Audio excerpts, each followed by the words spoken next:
वनों की धरा, मिट्टी की सुगंध और परंपराओं का खजाना झारखंड, जहां की सुबह कोहरे की चादर ओढ़े आती है और शाम खेतों में झूमते फसलों के साथ डूब जाती है। हरे भरे जंगलों के बीच बसा हर गांव मानो समय की रेत में अपनी अनकही कहानियों को समेटे बैठा हो। करम के गीतों की गूंज हो, सोहराई की रंगत हो या पहाड़ों से उतरते झरने की गूंज, हर लय में प्रकृति और मनुष्य का अनूठा संवाद सुनाई देता है। यहाँ के हाथ केवल मिट्टी को नहीं गढ़ते बल्कि परंपराओं को भी आकार देते हैं। सोहराई की चित्रकारी से लेकर तसर की बुनावट तक हर कृति में श्रम और साधना का अद्भुत मेल झलकता है। यहाँ की मिट्टी जितनी उर्वर है, यहाँ के लोग भी उतने ही परिश्रमी और संकल्पशील, जिनकी जड़ें परंपराओं में गहरी समाई हैं, लेकिन नजरें नए आसमान की ओर उठी हैं। झारखंड की आत्मा केवल इसकी वादियों में नहीं बसती बल्कि उन कहानियों में धड़कती है जो हर पहाड़, हर जंगल और हर मुस्कुराते चेहरे के पीछे छुपी है। शहर की हलचल से दूर जहां मन को आराम है, दिल तो मेरा गांव में है दोस्त, शहर में तो सिर्फ मकान है। नमस्कार, जोहार, स्वागत करती हूं मैं आप सभी का दूरदर्शन के इस कार्यक्रम गांव यात्रा में। इस कार्यक्रम में हम आपको झारखंड के गांव की जिंदगानी, यहाँ के किस्से और कहानी, गांव में हो रहे विकासशील कार्य और लोगों की क्या चुनौतियां हैं, उनसे आपको रूबरू कराते हैं। आज का जो यह हमारा कार्यक्रम है वह बेहद ही खास होने वाला है, क्योंकि हम मिलवाएंगे आपको आज झारखंड के जनजातीय लोगों से। वे लोग जो प्रकृति के बेहद करीब रहते हैं और जंगल ही उनका घर, जीवन और आजीविका का स्रोत है। हम ले चलेंगे आपको चिपीबांधी गांव, जो कि तमाड़ ब्लॉक में आता है, और दिखाएंगे आपको जनजातीय लोगों की जीवन शैली, उनकी परंपरा, उनके लिए आजीविका का क्या साधन है और कौन कौन सी सरकारी योजनाएं उन तक पहुंच पाई है। तो चलिए शुरुआत करते हैं अपने इस अनोखे सफर की और नजदीक से देखते हैं इन जनजातीय लोगों के जीवन को। चलिए हमारे साथ।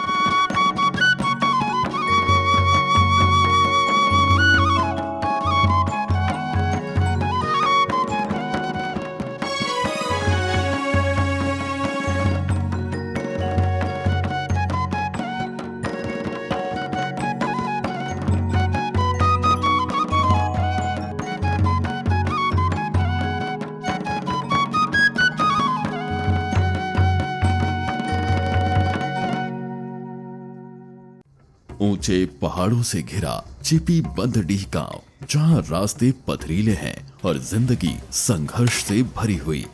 बदहाल सड़कों की तरह यहाँ की जिंदगी भी संघर्षों से भरी है। रोजगार की कमी ने हाथ बांध दिए हैं और हड़िया दारू ने सोच। ये सिर्फ एक पेय नहीं बल्कि धीरे धीरे जड़ों को खोखला करता एक सिलसिला बन गया है, जहां पुरुष ही नहीं महिलाएं भी इसकी गिरफ्त में है। शायद ये परंपरा की देन है या फिर जागरूकता की कमी, लेकिन परिणाम एक ही है: स्वास्थ्य, भविष्य और संभावनाओं का लगातार धुंधलाना। अगर इस गांव की महिलाओं को फूलो झानो योजना का लाभ मिल जाए तो ये हाथ सिर्फ चूल्हा नहीं जलाएंगे बल्कि सुनहरे सपनों को भी रोशन करेंगे। ये अपने पांव में बेड़ियां नहीं, आत्मनिर्भरता की पायल पहनेंगी।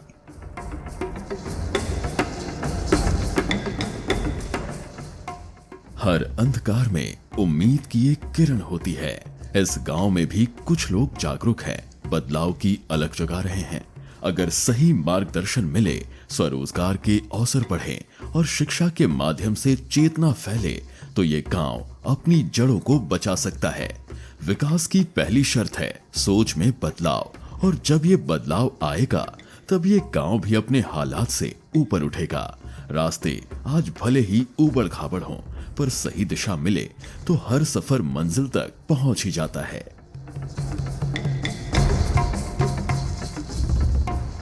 गांव के हरे भरे आंगन में जहां सूरज की पहली किरणें खेतों को सुनहरा रंग देती हैं, वहां एक आशा का दीप जलता है, रामकृष्ण मिशन द्वारा स्थापित गुरुकुल का। ये केवल एक विद्यालय नहीं बल्कि एक संस्कारशाला है, जहां पहली से 5वीं कक्षा तक के नन्हे कदम शिक्षा की रोशनी में आगे बढ़ते हैं। पुस्तकों के अक्षरों के साथ साथ यहाँ की मिट्टी में रचे बसे आदिवासी भाषाएं और सुर लयबद्ध होते हैं। यहाँ बच्चे अपनी सांस्कृतिक विरासत से परिचित होते हैं। इनकी विरासत एक पहचान जो न समय के साथ धुंधली होती है न सीमाओं में सिमटती है। मुंडा हाथू चना तना बिरसा मुंडा हाथू चना तना आंसर और लगा उली हाथू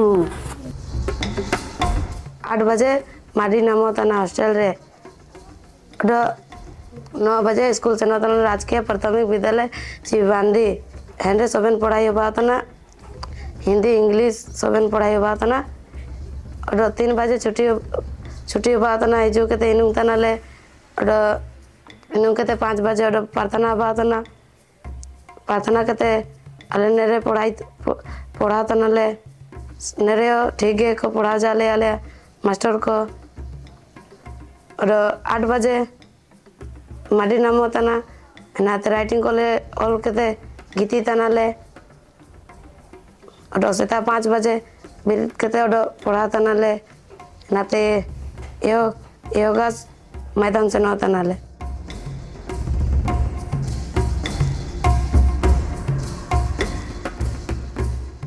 ये गुरुकुल केवल बुद्धि को पोषित नहीं करता बल्कि शरीर और आत्मा को भी संबल देता है।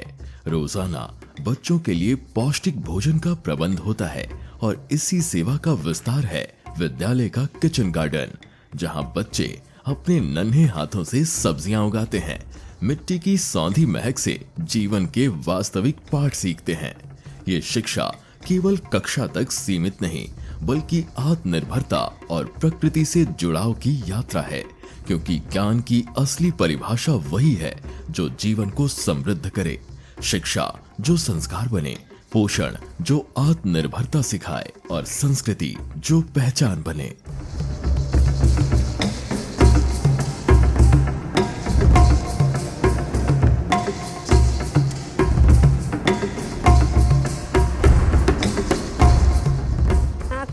बच्चा लोग जैसे गांव देहात से आए हुए हैं, उन लोग को कुछ न जानकारी नहीं है पढ़ाई लिखाई का। वो लोग जैसे कि वो भाषा को भी समझ नहीं पाते थे, यहाँ आके हिंदी भाषा को समझने लगे, फिर धीरे धीरे वो लोग पढ़ने लिखने सीखने लगे। मतलब जंगल झाड़ से दूर दूर से यहाँ बच्चे यहाँ मतलब हॉस्टल में रहते हैं, अलग अलग गांव के, जैसे बिढ़ोर बच्चा, आदिम जनजाति लोग। यहाँ के तो बच्चा लोग बहुत कुछ सीखा नहीं जानता था, बच्चा लोग जोड़ घटाव भी नहीं जानता था। अभी बोलता है बच्चा लोग कि मैम हम लोग यहाँ के बहुत कुछ सीखे, क्योंकि शाम में हम लोग पाठ पढ़ाते हैं, सभी सब्जेक्ट को पढ़ाते हैं। बिढ़ोर बच्चा भी हैं हम लोग के, अलग अलग गाँव, बुढ़ाडी के हैं, बासुकोचा के हैं और तरह तरह गाँव के आए हुए हैं।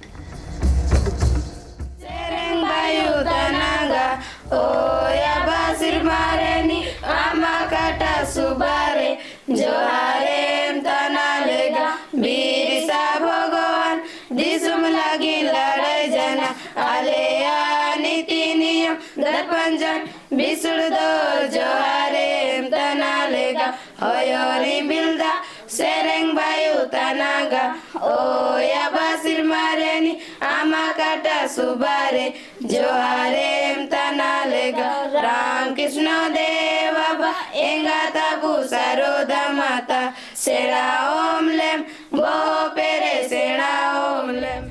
यही है इस गांव के आंगनवाड़ी केंद्र की हकीकत, जहां कभी मासूम हंसी गूंजती थी, आज सन्नाटा पसरा है।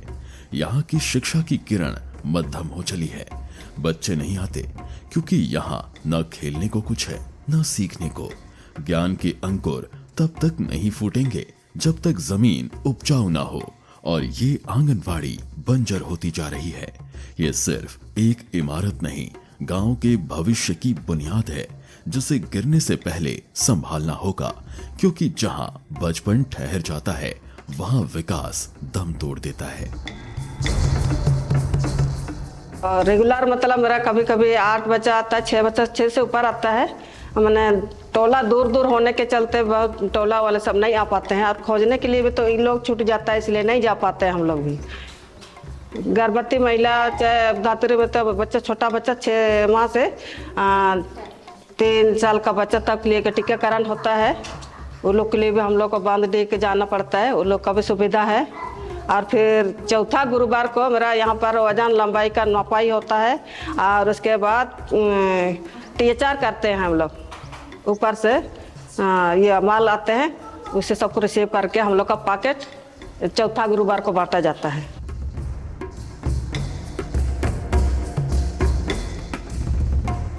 जब हम विकास की बात करते हैं तो शिक्षा का बहुत ही अहम योगदान होता है। यहाँ चिपी बांधडी गांव में बच्चों के लिए प्राथमिक विद्यालय है। उसके अलावा यहाँ पे गुरुकुल भी रामकृष्ण मिशन के द्वारा खोला गया है और आगे की पढ़ाई के लिए उन्हें दिव्यांग से मार्गदर्शन भी मिल जाता है। गाँव में एक आंगनवाड़ी भी है, हालांकि उसमें थोड़े और सुधार की जरूरत है जिससे बच्चे अपनी मूल्य शिक्षा से वंचित ना रहे। सदियों से जल, जंगल और जमीन के साथ गहरे रिश्ते में बंधी बिरहोर जनजाति एक जीवन शैली है जो कुदरत की धड़कनों के साथ चलती आई है। पीढ़ियों से ये वनवासी प्रकृति की गोद में जीवन गुजारते आए हैं, पर समय के साथ इनके जीवन का ताना बाना भी बदल रहा है। आज जब जंगलों से मिलने वाले साधन सिमटते जा रहे हैं तो ये मेहनतकश हाथ प्लास्टिक की बेजान थैलियों के धागों को मजबूत रस्सियों में बदलकर रोजगार की नई राह तलाश रहे हैं। लेकिन इतनी मेहनत इनके भविष्य को संवारने के लिए काफी नहीं। अगर सरकार इन हुनरमंद हाथों को सहारा दे, नए रोजगार के द्वार खोले, तो बिरहोरों का संघर्ष एक सुनहरे सफर में बदल सकता है। क्योंकि हाथों में हुनर हो और साथ में अवसर, तो जंगल की पगडंडियां भी भविष्य की राजमार्ग बन सकती है। दानो केतल से ना बोरो बोरो दाल नोया और बाहर पटाया और केतल डोले इन को बाइया और गपाते रोडो दिए हाथ होनर तो गने आउ केता आदले रोडुंगे और मारियले कमी दले नको फेन चावले क्रीम दले आड़ा सकाम खिचड़ी देंगा और हन को पढ़ाई को इंडो जहाँ खर्चा होते ना आना नया स्कूल से ना को तुमको आसे 10-5 टका सीधा तो निम्तन हवा उतना पैसा दो इनका पैसा ले लो तो इनका हाना नया हन को आई नहीं जमे हाना जमे मैं तो मैंने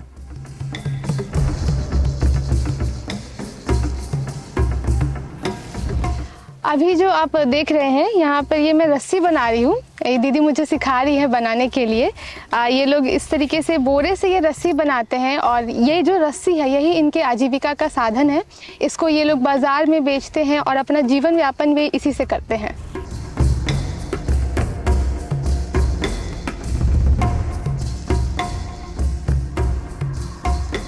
टूटे छप्परों से टपकती बारिश की बूंदें, मिट्टी की दीवारों में समाया असुरक्षा का डर। इस गांव के ज्यादातर लोग बरसों तक इसी हकीकत में सिमटे रहे, मगर बिरसा आवास योजना ने इन सपनों को एक नई नींव दी है। आदिवासी समुदाय के लिए ये योजना सिर्फ आर्थिक सहायता नहीं बल्कि सम्मान से जीने का अवसर है। जहां पहले अस्थिरता थी, अब वहां पक्की दीवारें हैं। जहां कल तक डर था, आज वहां आत्मविश्वास खड़ा है।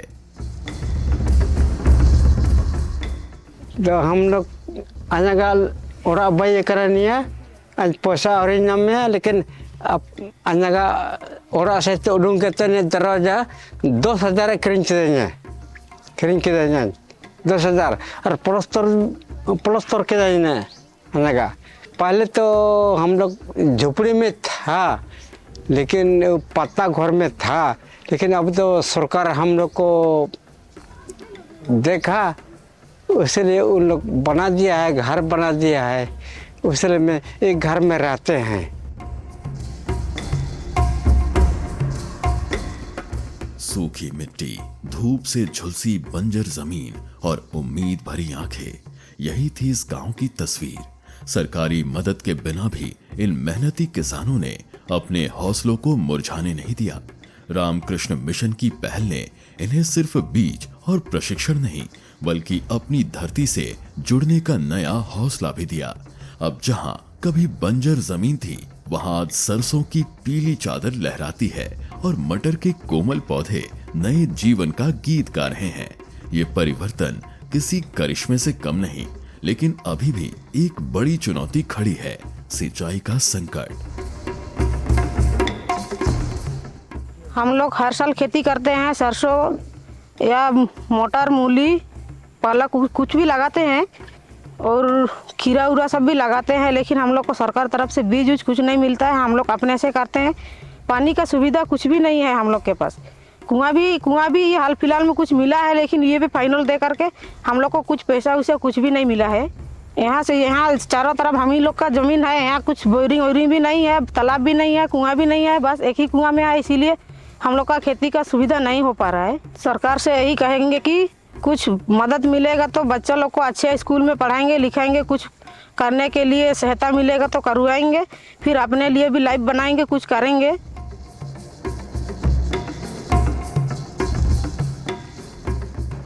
पानी के बिना खेत मृत प्राय है, फसलें प्यास से झुलस रही हैं।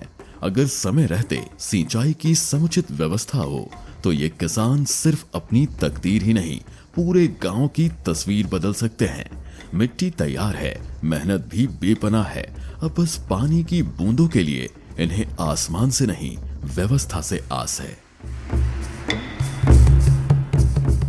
आंगन में सूरज की रोशनी तो पड़ती है, मगर अब तक इस गांव की महिलाओं पर समाज की परछाई भारी है।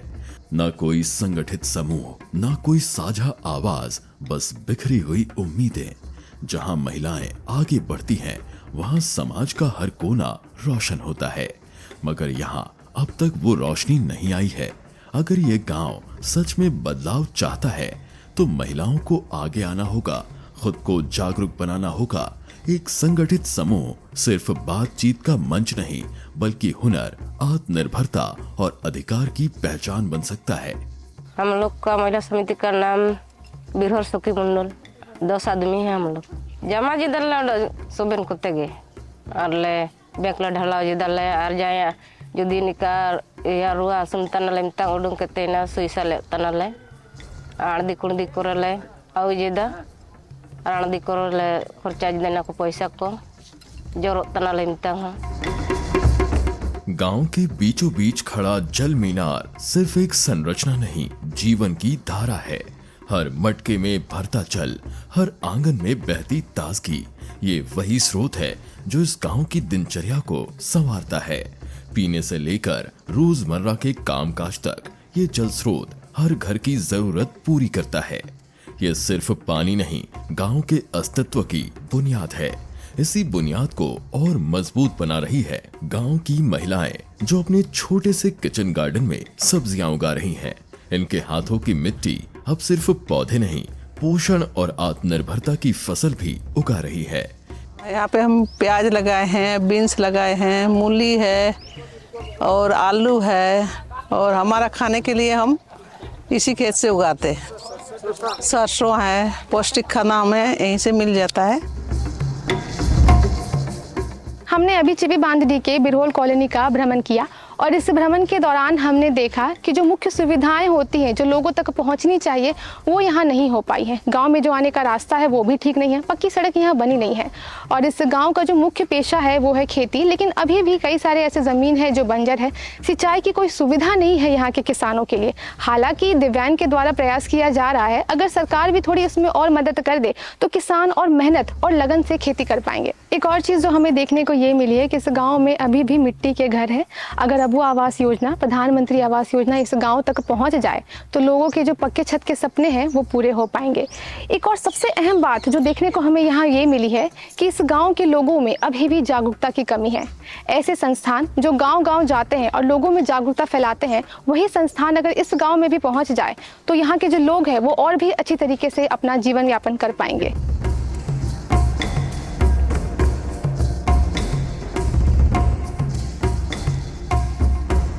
पहाड़ों की ढलान, घने जंगलों की छांव और बहते पानी के बीच बिरहोर जनजाति के लोग अपनी परंपरा से जुड़े हैं।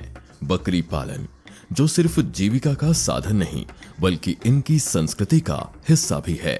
ये प्रकृति की गोद में रहकर अपने पशुओं को पालते हैं, लेकिन अभी भी इनकी मेहनत उतनी नहीं फल फूल रही जितनी हो सकती है। अगर सरकार इन मेहनतकश हाथों को सही संसाधन और आधुनिक तकनीक से जोड़े तो ये छोटा सा व्यवसाय एक बड़े अवसर में बदल सकता है। बकरियों की संख्या और गुणवत्ता बढ़ेगी तो आमदनी भी मजबूत होगी और गांव की अर्थव्यवस्था को नई गति मिलेगी। संभावनाएं मौजूद हैं, बस उचित सहयोग से इन्हें साकार करना है। तो हम बकरी कम से कम 7-8 साल से पाल रहे हैं। तो इसमें मैंने हर साल 2-3 ठो जरूर बिकते हैं। कभी कभी ऐसा बीमार आ जाता है, इसमें बकरी को दवा देने पर भी उन लोग मर ही जाता है। तो इस प्रकार से कभी कभी घटते भी जा रहा है और कभी कभी तो ठीक रहता है, तो अच्छा से होता है बकरी। और साल कभी कभी जरूरत के अनुसार बिकते हैं तो पैसा आ जाता है। पैसा जो खेती बाड़ी काम में लगा देते हैं। हाँ, बच्चों को स्कूल में पढ़ाते हैं, उसमें भी खर्चा लगता है। तो इसी प्रकार इसका यूज करते हैं पैसा का। चिपी बांधडी गांव सिर्फ एक गांव नहीं बल्कि संघर्ष और संभावनाओं की जमीनी हकीकत है। यहाँ की पथरीली राहें मुश्किलों की गवाही देती हैं, लेकिन मेहनती हाथों में बदलाव की ताकत भी है। शिक्षा की रोशनी, स्वरोजगार के अवसर और जागरूकता की लहर अगर सही दिशा में बढ़े तो ये गांव अपनी तकदीर खुद लिख सकता है। हम अभी 2.5 साल से कुंदरा पंचायत में बहुत अच्छा से काम कर रहे हैं। पहले की अपेक्षा अभी सुंदर ढंग से गांव पीसीसी और सड़क योजना का सब सुविधाएं उपलब्ध करवा रहे हैं। आदिम जनजाति गुरुकुल हॉस्टल में यहाँ बाथरूम उपलब्ध कराए। अभी हम लोग का पंचायत में थोड़ा खेती के लिए जल संसाधन का हम लोग का उपलब्ध नहीं हो पा रहा है, इसलिए हम लोग का खेती सही ढंग से नहीं हो पा रहा है। हम लोग को हर 5 एकड़ ज़मीन में कुछ बैरिंग लगना जरूरी है। कुछ तालाब सब बनने से हम लोग का खेती सही ढंग से होगा। जिस गांव में असुविधा हो रही है रास्ता का, उसमें जैसे हम लोग का निमडी टोला है, इसको कादा कीचड़ में अभी तक चल रहे हैं, उन लोग को दिलवाने के लिए हम लोग पूरा कोशिश में है अभी, और देंगे हम लोग। मैंने रामकृष्ण मिशन दिव्यांग कृषि विज्ञान केंद्र मोराबादी रांची में 1983 में प्रशिक्षण प्राप्त किए थे एक्सटेनिज। उसी समय वहाँ का स्वामी जी ने बोला, प्रमोद महाराज था कि बोला कि आप ग्रामीण जाकर ग्रामीण का विकास कीजिए बोला। उस समय हमको यहाँ आदिम जनजाति लोगों को देख रेख करने के लिए बोला, ढूंढने के लिए। तो पहले उन लोग जंगल में रह रहा था, वो साल पत्ता का झोपड़ी में, और उसमें एक कोई भी आदमी मर गया तो उसमें वो झोपड़ी को छोड़कर दूसरा झोपड़ी बना रहा था। उसके बाद रामकृष्ण मिशन के ओर से बिरसा आवास स्वीकृति किया। उससे धीरे धीरे अभी तो हम लोग माँ शारदा गुरु को चला रहे हैं। और अभी बिढ़ल लोग को ज़मीन नहीं था, मुंडा लोगों से हम लोग सब जगह दान दिए हैं। जहाँ का मुंडा है वहाँ मुंडा लोग को दिए हैं। मेरे यहाँ मुंडा दुर्गा चरण सिंह मुंडा के माध्यम से 12 एकड़ 62 डिसमिल दान दिए हैं। अभी बिढ़ल लोग को जो शादी कर रहा है उसको मंडे मिल रहा है 1000 करके, आदिम जनजाति पहाड़िया हो या बिढ़र हो, और उसके राशन मिल रहा है 35 केजी प्रत्येक परिवार को फ्री से। महिलाओं के संगठित प्रयास, खेती में नई तकनीकों का समावेश और पारंपरिक हुनर को बढ़ावा देने से आत्मनिर्भरता की नींव मजबूत होगी। जल, जंगल और जमीन से जुड़े इस समाज को संरक्षण और संसाधनों की जरूरत है ताकि ये अपनी सांस्कृतिक विरासत को सहेजते हुए विकास की ओर बढ़ सके। छोटे छोटे प्रयास जब सामूहिक चेतना बनेंगे तब ये गांव सिर्फ जीविका नहीं बल्कि समृद्धि का प्रतीक बनेगा। सरकारी योजनाओं का सही क्रियान्वयन, सामुदायिक सहभागिता और नवाचार का समावेश ही असली परिवर्तन लाएगा। बंजर जमीनों को हरा भरा करने और रुकी हुई आवाजों को मंच देने की जरूरत है। जब ये गांव अपने संसाधनों और हौसलों का सही उपयोग करेगा तब इसकी कहानियां न सिर्फ सुनाई देंगी बल्कि प्रेरणा भी बनेगी। पहाड़ों से घिरा हुआ ये चिपी बांदी गांव वाकई खूबसूरती के मामले में पूरी तरह से संपन्न है। यहाँ रह रहे जनजातीय लोग काफ़ी उत्साही और मेहमान नवाज हैं और ये आपस में भी काफ़ी स्नेह और प्रेम से रहते हैं। लेकिन यहाँ हो रहे विकासशील कार्यों की हम बात करें तो यह गाँव अभी भी काफ़ी पीछे है। हालांकि दिव्यांग द्वारा यहाँ पे किसानों को प्रशिक्षण दिया जा रहा है और शिक्षा के क्षेत्र में भी अहम भूमिका निभा रहे हैं, लेकिन अभी भी ज़रूरत है कि सरकारी एवं गैर सरकारी संस्थान साथ मिलकर आएँ और इस गाँव के विकास में अपना योगदान दें।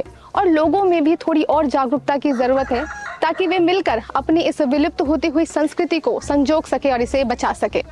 इसी आशा के साथ हम लेंगे आपसे विदा और मिलते हैं गांव यात्रा के अगले अंक में किसी नए गांव की कहानी को लेकर। तब तक के लिए जोहार, नमस्कार।